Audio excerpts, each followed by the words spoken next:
యేసుక్రీస్తు నామమున అందరికి వందనాలు. మనము ఏ పని చేసినా పూర్తి అవగాహనతో, జ్ఞానంతో, తెలివితేటలతో చేస్తే దానికి వచ్చే ఫలితం వేరు ఉంటుంది. లేదు సగం తెలిసి సగం తెలియకుండా చేస్తే ఆ పని మధ్యలో ఆగిపోవచ్చు, లేదా నీకు నిరాశ కానీ నిస్పృహ కానీ కలగవచ్చు. అయితే కొంతమందికి సగం తెలిసి సగం తెలియని వ్యవహారం ఉంటుంది చూడండి. దీన్ని మనం మిడిమిడి జ్ఞానం కలవారు అని అంటాం. మిడిమిడి జ్ఞానం అంటే ఎప్పుడైతే నీకు కొంచెం తెలిసినా ఎగిరెగిరి పడతావు చూడు, దాన్ని మిడిమిడి జ్ఞానం అంటారు. ఈ మధ్య కాలంలో ఒక నలుగురు క్రైస్తవులు పాస్టర్లు అనుకోవచ్చు, వాళ్ళు వెళ్ళి ఇంటర్వ్యూలు ఇచ్చారు. 1-2 డిబేట్లు జరిగినాయి వేరే వాళ్ళతో, అన్యులతో. అయితే వీటన్నిటిలో ఎక్కడ యేసుక్రీస్తు నామానికి మహిమ గాని గౌరవం గాని తీసుకురాలి. అలా అని వాళ్ళన్నా కొంచెం పేరు తెచ్చుకున్నారా అంటే అది జరగలేదు. అయితే ఈ బైబిల్ ఉంది చూడండి, చాలా మంది మాకు బాగా తెలుసు, మేము చాలా సార్లు చదివాము, ఒక 40-50 సార్లు చదివాము, దీంట్లో పేజ్ టు పేజ్ మాకు తెలుసు అనుకొని ఇంటర్వ్యూకి పోయి వాళ్ళు అడిగిన ప్రశ్నలకు సమాధానం చెప్పలేకపోయి తిరిగి వచ్చిన సందర్భాలు ఎన్నో ఉన్నాయి. అయితే ఒక విషయం నేను ఇక్కడ చెప్పదలుచుకుంది ఏంటంటే, ఒక సేవకుడు ఉన్నాడు. ఆ సేవకుడు బైబిల్ 100 సార్లు చదివాడు. చదివిన తర్వాత ఆయన సువార్త చెప్పిండు, దేవుని బోధ చేసిండు, అనేక మందిని దేవుని వైపు నడిపించాడు. ఒక జర్నలిస్ట్ ఇలా అడిగిండు, అయ్యా మీరు అనేక సార్లు ఈ పరిశుద్ధ గ్రంథాన్ని చదివారు కదా, మీకు మొత్తం తెలిసే ఉంటుంది కదా, దీంట్లో ఉన్న జ్ఞానం కానీ పరిజ్ఞానం కానీ వ్యవహారం కానీ అన్ని తెలుసు కదా అంటే ఆయన చెప్పిన సమాధానం ఏంటంటే, నేను ఎన్నిసార్లు చదివినో నేను ఇంకనూ విద్యార్థినే, ఇంకనూ బైబుల్ అంటే పరిశుద్ధ గ్రంథం నుంచి నేర్చుకుంటున్నాను అని. దానికి ఒక ఉదాహరణ చెప్పాడు. సముద్రపు ఒడ్డున నువ్వు నిలబడి అలల ద్వారా నీళ్లు వచ్చి నీ కాళ్ళను తాకినంత మాత్రాన సముద్రపు లోతును చెప్పగలవా? ఇది అంతే. దేవుని వాక్యం అంత లోతు గలది. నువ్వు చదివే కొద్దీ దేవుడు నీకు కొత్త విషయాలు, రహస్య విషయాలు చెబుతా ఉంటాడు. అయితే మనం 1-2 సార్లు చదివి ఇది మొత్తం మాకు తెలుసు, నాకు అర్థమైపోయింది అనుకొని వెళ్ళి ఇంటర్వ్యూ, డిబేట్లు కండక్ట్ చేస్తున్నాడు. అయితే ఒక అతను వెళ్ళిండు ఇంటర్వ్యూకి. వెళ్ళి అతను ఏమంటుండంటే, మీ దేవుడు మీకు గొప్ప, మా దేవుడు మాకు గొప్ప. చెప్పే అతను క్రిస్టియన్, గుర్తుపెట్టుకోండి, చెప్పే అతను క్రిస్టియన్. మీ దేవుడు మీకు గొప్ప, మా దేవుడు మాకు గొప్ప. మీ నాన్న మీకు గొప్ప, మా నాన్న మాకు గొప్ప. దేవుని వాక్యం ఎప్పుడూ అలా చెప్పలే. సర్వ సృష్టికి దేవుడు ఒక్కడే. ఇతడు దేవుడు నమ్మినాను అని చెప్పుకొని అక్కడికి వెళ్ళాడు కదా, మరి వెళ్ళినప్పుడు ఏం చెప్పాలి? నేను యేసుక్రీస్తును సొంత రక్షకుడిగా స్వీకరించినాను అని నువ్వు అనుకున్నప్పుడు, నువ్వు నమ్మినప్పుడు, మరి పరిశుద్ధ గ్రంథం ఏం చెబుతుంది? సర్వ సృష్టికి దేవుడు ఒక్కడే. అలాంటప్పుడు నా దేవుడు నా గొప్ప, నీ దేవుడు నీ గొప్ప ఏముంది? అందరికీ దేవుడు ఒక్కడే. అందరి కోసం ఆయన ప్రాణం పెట్టిండు.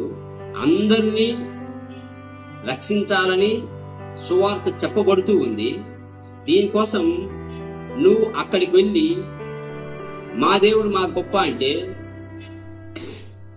యేసుక్రీస్తు మీకు చెప్పింది ఏంటి? నేనే మార్గం, నేనే సత్యం, నేనే జీవం అన్నప్పుడు అది నువ్వు చెప్పలేకపోతున్నావంటే నువ్వు క్రిస్టియన్గా పరిగణించబడవు. నేను ఏదైతే యేసుక్రీస్తు సొంత రక్షకుడిగా స్వీకరించినానో అదే కదా ఇతరులకు నేను చెప్పాల్సింది. యేసుక్రీస్తు 12 మంది శిష్యులకు మత్తయి సువార్త 28వ అధ్యాయంలో ఏం చెప్పిండు? మీరు సర్వ లోకానికి వెళ్ళి సర్వ సృష్టికి సువార్తను ప్రకటించండి, శిష్యులను తయారు చేయండి. ఎవరైతే నమ్మి బాప్తిసం పొందుతారో వాళ్ళు రక్షింపబడతారు. రక్షింపబడని వారు నరకానికి వెళ్తారు. ఇది నువ్వు చెప్పాలి కదా. ఎదుటోడు నమ్మకపోని వేరే విషయమే. కనీసం వాళ్ళు నమ్మకపోయినా నువ్వు సువార్త ప్రకటించాలి కదా. నీ ఎదుట ఒక వ్యక్తి కూర్చొని ఉంటే ఆ వ్యక్తికి సువార్త ప్రకటించాల్సిన బాధ్యత నీకుంది. యేసుక్రీస్తు ఈ భూమి మీదకి వచ్చింది అందరి పాపాల కోసం. ఆయన మరణించి తిరిగి లేచారని చెప్పగలగాలి. చెప్పలేనప్పుడు నువ్వు క్రిస్టియన్గా పరిగణించబడవు. అదే మత్తయి సువార్త 28వ అధ్యాయంలో నేను నీకు చెప్పినవన్నీ నువ్వు చేయాలి అంటాడు. అపోస్తల కార్యాల్లో దేవుడు చెప్పేది ఏంది? యేసుక్రీస్తు చెప్పినవి చేసినవి మేము చేస్తున్నాం. యేసుక్రీస్తు ఏం చెప్పిండు? మీరు సువార్త చెప్పండి. ఏమని? యేసుక్రీస్తు భూమి మీదకి వచ్చింది ప్రతి మనిషి పాపం కోసం చనిపోయాడు, తిరిగి లేచాడు. ఆ పాపం యేసుక్రీస్తు నామం మూలక మాత్రమే కడగబడతాయి అని. అలా చెప్పని పక్షాన నువ్వు ఇంటికి పోవడం వేస్ట్. నువ్వు క్రిస్టియన్గా పరిగణించబడవు. దీని మూలకంగా ఇంకొకరు చర్చ పెడతారు. అంటే ఈ ఇంటర్వ్యూలో ఈయన చేసిన తప్పుల మూలకంగా క్రిస్టియన్స్ ఇంకా 2-3 పాస్టర్లు కలిసి చర్చా వేదిక అని పెడతారు. ఆ చర్చా వేదికలో ఇతనికి వ్యతిరేకంగా, అంటే ఇతనికి వాళ్లకు ఏదో కక్షలు ఉన్నాయి. అంటే ఇద్దరు క్రిస్టియన్స్ మధ్య సహోదర భావం లేకుండా కక్షలు, కలహాలు ఉండడం దేనికి సూచన? అంటే నీ బోధ వేరు, నా బోధ వేరు. అంటే నీకు సగం తెలుసు, నాకు సగం తెలుసు. బైబిల్ పరిజ్ఞానం ఎవరికి లేదా? ఇలా పెట్టినప్పుడు వేరే అవతల వ్యక్తిని ఎవరైతే నాకు నచ్చడో అతని బోధను వక్రీకరిస్తాం. అతని బోధ బాగలేదు, అతను దొంగ బోధకుడు, అతను సరిగా బోధించటం లేదు అని నేను కొన్ని వాక్యాలను చూపించి చెప్పగలుగుతాం. దీనివల్ల ఏమవుతుంది? అతను మళ్ళా కౌంటర్ ఇస్తాడు. ఈ కౌంటరు మళ్ళా చర్చా వేదికలు వల్ల వీళ్ళిద్దరు కలిసి మళ్ళా మనం డిబేట్ పెట్టుకుందామా, నువ్వు నేను తేల్చుకుందామా అంటాడు. అందుకే పౌలు చెప్పేది ఏంటంటే, తీతుకు రాసిన పత్రిక 3వ అధ్యాయము 9వ వచనంలో అవివేక తర్కముడు, కలహముడు, వంశావళుడు, ధర్మశాస్త్రమును గురించిన లోతులు మీరు డిస్కస్ చేయాల్సిన అవసరమే లేదు. అవి ఎలాంటివి అంటే నిష్ప్రయోజనములు, వ్యర్థమై ఉన్నవి, వాటిని విడిచి దూరంగా. నేను చెప్పింది ఏంది, నువ్వు చేసేది ఏంది అంటాడు దేవుడు. నేను చెప్పమన్నది సువార్త, నువ్వు చేసేది తర్కిస్తున్నావు, వాదిస్తున్నావు. ఈ వాదన వల్ల నువ్వు ఒక మనిషిని గెలుచుకుంటున్నావా? గెలుచుకోలేకపోతున్నావు. ఇక్కడ 3 విషయాలు మనం గమనించాలి. ఒకటి, డివిజన్ తీసుకొస్తారు. డివిజన్ అంటే వేర్పాటు. ఇప్పుడు నువ్వు డిబేట్కి పోతావు, ఆయన ఒక గ్రంథం పట్టుకుంటాడు, నువ్వు ఒక గ్రంథం పట్టుకొని ఉంటావు. ఇది నాది గొప్ప, నువ్వంటే నాది గొప్ప అవతల వ్యక్తి అంటుంది. ఇప్పుడు ఎవరు గొప్ప అని నిరూపించుకోవటానికి వాళ్ళ రెఫరెన్స్ తీసి చూపిస్తూ ఉంటారు. ఎవరికి ఇప్పుడు నాది తప్పు అని నేను చూపించుకోవడానికి ఎప్పుడు ప్రయత్నం చేయను కదా. వెళ్ళినప్పుడు నాకు జ్ఞానం ఉంది, నాకు తెలివి ఉంది అని చూపించుకోవడానికి ప్రయత్నం చేస్తాను. అయితే ఈ వాదం వల్ల నువ్వు ఏం పోగొట్టుకుంటున్నావు? ఆ మనిషి నువ్వు గెలుచుకోగలుగుతున్నావా? నువ్వు ఎంత సేపటికి నాది గొప్ప అని చూపించుకోవడానికే నువ్వు ప్రయత్నం చేస్తావు గాని ప్రేమపూర్వకంగా ఆ వ్యక్తిని నువ్వు గెలుచుకోగలుగుతున్నావా? గెలుచుకోలేవు. అలాంటి సమయాన నీ డిబేట్ దేనికి? ఇక్కడ మళ్ళా డివిజన్ ఎందుకు వస్తుంది అంటే, ఇప్పుడు నీకు సపోర్ట్ చేసేవాళ్ళు కొంతమంది ఉంటారు, అతనికి సపోర్ట్ చేసేవాళ్ళు కొంతమంది ఉంటారు. ఇప్పుడు వాళ్ళందరూ యూట్యూబ్ లో కామెంట్స్ పెడతా ఉంటారు అతని తరఫున, నీ వైపు నుంచి కొంతమంది నీ కామెంట్స్ పెడతా ఉంటారు. ఒక ఏర్పాటు వాదం క్రియేట్ అవుతుంది, ఒక డివిజన్ ఏర్పడుతుంది. నేను ఆ పేరు ఎత్తడం లేదు కానీ మతము అనే పేరు మాది గొప్ప తెలుసుకోవడానికి. బైబిల్ గ్రంథం ఒకళ్ళంటే గీత ఒకళ్ళంటారు. గీత గొప్పదే, బైబిల్ గొప్పదే. ఎంత సిగ్గు చేయటంటే ఇటువంటి డిబేట్లు క్రిస్టియానిటీకి అవమానకరం. నువ్వు చెయ్యాల్సింది ఏదో దేవుడి చెప్పిండు, నువ్వు చెయ్యి. నీకు వేరే గ్రంథం గురించి నీకెందుకు? దాంట్లో ఏది ఉంటే నీకెందుకు? దేవుడు ఇతరులు ప్రేమించమంటే నువ్వు పోయి ప్రేమించు. అతన్ని పొరుగువాడు కదా, అతన్ని ప్రేమించలేవా? అతని సువార్త చెప్పలేవా? అతని దగ్గర తీసుకొని ఒకే భోజనం పెట్టలేవా? కూర్చొని ఒక ఛాయ్ తాగలేవా? అలాంటప్పుడు నీకు తర్కాలు ఎందుకు? వాదనలు ఎందుకు? కలహాలు ఎందుకు? నువ్వు ఇంటర్వ్యూ ఇస్తావు, బయటకు వస్తావు, తర్వాత వాళ్ళే మళ్ళా ఇంకొక వీడియో తీసి పెడతా ఉన్నారు, వీడు దొంగ పాస్తరు అని, వీడు దొంగ బోధకుడు అని. ఎవరికి అవమానం కలుగుతుంది? టోటల్ క్రిస్టియానిటీకి. ఫస్ట్ డివిజన్ ఏర్పడుతుంది, తర్వాత డిస్ట్రాయ్ అంటారు. ఇప్పుడు అతనికి సంబంధించిన వాళ్ళు కొంతమంది ఉంటారు కదా, ఇతనికి సంబంధించిన వాళ్ళు కొంతమంది ఉంటారు. కొట్టుకోవాలి లాస్ట్కి. ఒక డిబేట్ జరిగేటప్పుడు ఒక మాట నువ్వు తోలొచ్చు, ఇంకొక మాట తోలొచ్చు. ఇప్పుడు నువ్వు మాట తోలడం వల్ల అతని మనోభావాలు దెబ్బతింటాయి. వాడొచ్చి చొక్కా పట్టుకుంటాడు, నువ్వు ఊరుకుంటావా? అంతమంది నా చొక్కా పట్టుకున్నాని నువ్వు వాడి చొక్కా పట్టుకుంటావు, ఇద్దరు కొట్టుకుంటారు. కొట్టుకోవడం వల్ల నీకు సంబంధించిన అంటే మత ప్రకారం నీ మత ప్రకారం సంబంధించిన మనుషులు నీవైపోతారు, వాళ్ళ మత ప్రకారం సంబంధించిన వాళ్ళు నీవైపోతారు. తర్వాత లాస్ట్ జరిగేది ఏంది? చర్చిల మీద దాడులు, గుళ్ళ మీద దాడులు, ఒకరొకరు కొట్టుకోవాలి. దీన్నే మీడి జ్ఞానం కలిగిన వాళ్ళు ఇలా ప్రవర్తిస్తారు. మీ వల్ల సంఘాలలో చీలికొస్తుంది, మీ వల్ల సమాజంలో చీలికొస్తుంది, మీ వల్ల మనుషులలో కూడా చీలికొస్తుంది. ఏం సాధిస్తారు? డిబేట్ల వల్ల, ఇంటర్వ్యూల వల్ల. ఒక క్రిస్టియన్ ఇంటర్వ్యూకి పిలువబడితే దేవునికి ఏది చెప్పిండు అదే చెప్పు. అంతకు మించి నీ సొంత విషయాలు గాని జ్ఞానం గాని ప్రదర్శించకూడదు. పౌలు ఏమంటాడు? జ్ఞానం లేదా నాకు? ధర్మశాస్త్రాన్ని నేను చదవలేదా? పౌలు రక్షణ పొందిన తర్వాత 3 సంవత్సరాల గుహల్లోకి వెళ్ళి ధర్మశాస్త్రాన్ని చదివి వచ్చిన వ్యక్తి ఏమని ప్రకటిస్తుండు? సిలువ వేయబడిన క్రీస్తును మాత్రమే ప్రకటిస్తున్నా.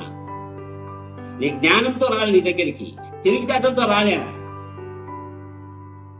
నేను వచ్చింది ఒకటి, సిలువ వేయబడిన క్రీస్తును ప్రకటించడానికి మాత్రమే నీ దగ్గరికి వచ్చా. మరి మీరేం చేస్తారు? పాస్టర్స్ సేవకులుగా సిలువ వేయబడిన క్రీస్తును ప్రకటిస్తురా లేదా? ఇంటర్వ్యూ పోయి మీ దేవుడు మీకు, మా దేవుడు మాకు, నువ్వు ఎక్కడ ప్రకటిస్తున్నావు క్రీస్తుని? పౌలు ఇంకొక మాట చెప్పేదంటే, నేను గ్రీకులకు గ్రీకు మాదిరిగా ఉంటా, యూదులకు యూదుల మాదిరిగా ఉంటా. ఎందుకంటాడు? వాళ్ళని ఏ విధంగానే గెలుచుకోవటానికి. వాళ్ళ దగ్గర కూర్చుంటా, వాళ్ళ బట్టలు వేసుకుంటా, వాళ్ళ వేషధాలు నాకు నేను తీసుకుంటా. కానీ క్రీస్తు కోసం అతన్ని గెలుచుకుంటా లాస్ట్కి. అలా గెలుచుకున్నప్పుడే కదా నీ ప్రేమ వాళ్ళ అన్ని విషయముల కంటే గొప్పదై ఉండాలి. నీ మాటలు మధురంగా ఉండాలి. అప్పుడు క్రీస్తు సంతోషిస్తాడు. అందుకే పౌలు తిమోతికి కానీ తీతుకి కానీ చెప్పేది ఏంటంటే, వ్యర్థమైన వాటికి దూరంగా ఉండు, నిష్ప్రయోజనమై ఏవని అనుకుంటున్నావో వాటిని వదిలిపెట్టు, క్రీస్తును మాత్రమే ప్రకటించి వాళ్ళు రక్షణ పొందేటట్టు చూడు. మనం సువార్త ప్రకటించేటప్పుడు మనకు దూషణలు ఉంటాయి, మనకు దెబ్బలు తగ్గుతాయి, ఒక్కొక్కసారి మరణం సంభవిస్తుంది, హతసాక్షులుగా మరణించాల్సి వస్తుంది. కానీ క్రీస్తు కోసం వెనకడుగు వేయకూడదు. మన జ్ఞానము యేసుక్రీస్తు సువార్త చెప్పడానికి మాత్రమే ఉపయోగించాలి. ఏం పౌలు దెబ్బతినలేదా? పౌలు దూషణలు పొందలేదా? పౌలు హతసాక్షి కాలేదా? నువ్వు క్రీస్తు కోసం తిన్న దెబ్బలు గాని, పడ్డ శ్రమలు గాని, ఒకవేళ మరణించినా గాని నీకు జీవ కిరీటం అక్కడ ఉంచబడ్డది.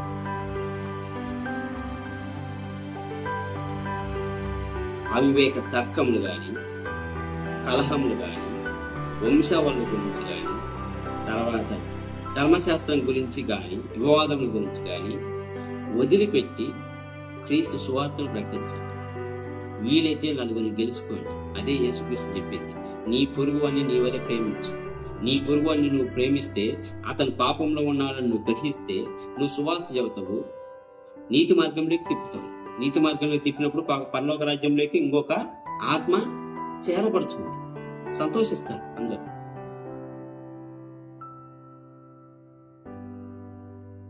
అది తప్పితే మీకు వేరే ఆలోచన ఉండకూడదు.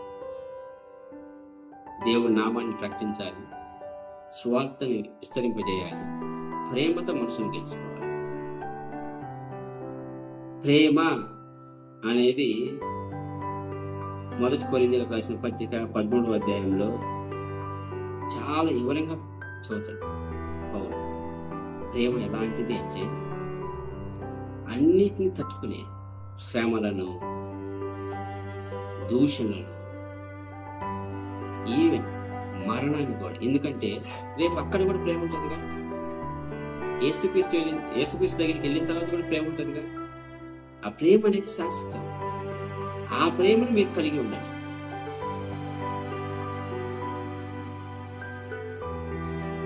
గత 2000 సంవత్సరాలలో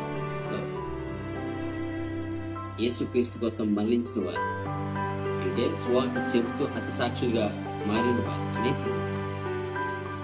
అంతెందుకు, భారతదేశంలో స్టీఫెన్ ఒరిస్సాలో అతని పిల్లల్ని కలిసి చంపలేదు. అతని భార్య ఏమైనా పోరాటం చేసిందో వాళ్ళని క్షమించేసింది. ఎందుకు? క్రీస్తు కోసం నా భర్త, నా పిల్లలు చనిపోయారు. ఏదో ఒక రోజు ఈ భూమిని నేను విడిచి వెళ్ళిపోతా, కానీ అక్కడ వెలుచుకుంటా. దేవుడు జీవకిరీటాన్ని ఇస్తాడు నా భర్తకు, పిల్లలు. మనమెందుకు వీళ్ళతో వాదించి అనవసరమైన వివాదాలు సృష్టించి వాళ్ళు దేవుళ్ళకి రాకుండా అడ్డుకొట్టి వేస్తారు. వాళ్ళ దేవుళ్ళకి రావాలంటే వాళ్ళ కోసం ప్రార్థన చేయి, వాళ్ళని ప్రేమించు, వాళ్ళని ఇంటికి తీసుకెళ్ళు, భోజనం పెట్టు, మాట్లాడు. అంతేగాని టీవీలలో కూర్చొని ఇంటర్వ్యూ ఇచ్చడం వల్ల, డిబేట్ల వల్ల నీకు నిష్ప్రయోజనం.